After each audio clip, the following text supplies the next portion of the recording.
জনপ্রিয় তারকা জুটি তাহসান খান ও রাফিয়াত রশিদ মিথিলা একসময় ভক্তদের কাছে আদর্শ দম্পতি হিসেবে পরিচিত ছিলেন। ২০০৬ সালে ৩ আগস্ট তারা বিবাহ বন্ধনে আবদ্ধ হন। তবে ২০১৭ সালের মে মাসে তাদের বিচ্ছেদ ঘটে, যা অনেক ভক্তকেই হতাশ করেছিল। বিচ্ছেদের দীর্ঘ ৮ বছর পর এ নিয়ে মুখ খুললেন মিথিলা। একটি পডকাস্ট অনুষ্ঠানে ব্যক্তি জীবনের নানা দিক নিয়ে কথা বলেন এই অভিনেত্রী। জানান, বিচ্ছেদের আনুষ্ঠানিক ঘোষণার আগেই তারা প্রায় ২ বছর আলাদা ছিলেন। সেই সময়টাতে সম্পর্ক ভেঙে যাওয়াটা কিছুতেই মেনে নিতে পারছিলেন না তিনি।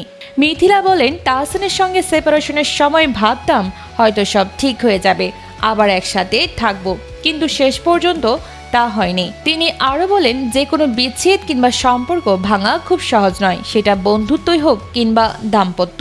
আমি তখন তরুণী মা, বয়স কম ছিল, সিদ্ধান্ত নেওয়ার মতো মানসিক শক্তিও ছিল না। ১ বছরের একটা ছোট বাচ্চা ছিল আমার কোলে। মানসিকভাবে খুব কঠিন সময় পার করছিলাম।